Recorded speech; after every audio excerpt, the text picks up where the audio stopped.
এটি ছিল মূলত 28 রমজান, এসএসসি ব্যাচ 2018। মূলত এই ইফতার পার্টির আয়োজনটা আমরা করেছিলাম। সকলে মনে প্রাণে চেয়েছিলাম বন্ধুদের সাথে আবার দেখা করার জন্য। দীর্ঘ 5 থেকে 6 বছর পর আজ আমাদের দেখা। ছোট্ট পরিসরে এই আয়োজন আমরা সবাই মিলে করেছিলাম। এই স্কুলটার সাথে কতই না স্মৃতি জড়িত আমাদের। সেই ছোট্টবেলা থেকে একসাথে সবাই মিলে বড় হওয়া, স্কুলে পড়তে আসা, স্যারদের বকুনি। আজ আর চাইলেও ওই দিনটা ফিরে পাওয়া যায় না।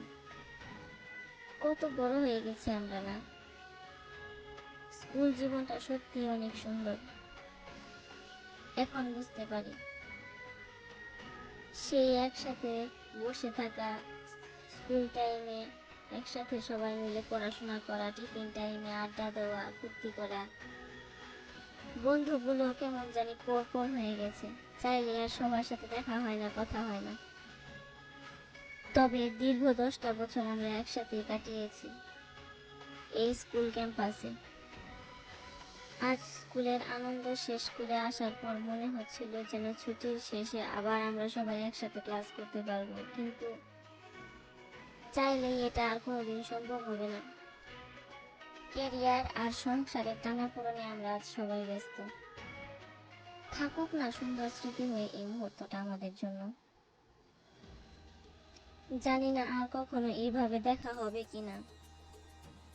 দীর্ঘ অনেকগুলো বছর পর আমরা সবাই একত্রিত হয়েছিলাম।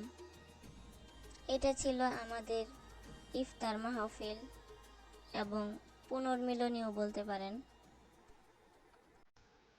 সবাই আমরা কত বড় হয়ে গেছি, তাই না? যার যার দিক থেকে সবাই এখন ম্যাচিওর। কিন্তু একটা সময় আমরা সবাই একসাথে পড়াশোনা করতাম, স্কুল ক্যাম্পাসে ছুটাছুটি করতাম, টিফিন টাইমে আড্ডাবাজি করতাম। সবই রয়ে গেছে স্মৃতির পাতায়। চাইলে এই সুন্দর মুহূর্তগুলো ভোলা যায় না। কেন স্কুল জীবনটা শেষ হয়ে যায়? স্কুল জীবনের মতো তো আর কোথাও এমন মজা পাওয়া যায় না, এমন আনন্দ হয় না। স্কুল লাইফে যতগুলো বন্ধু ছিল, ভার্সিটি লাইফে, কলেজ লাইফে 2-4 জন ছাড়া কেউ আপন হয় না।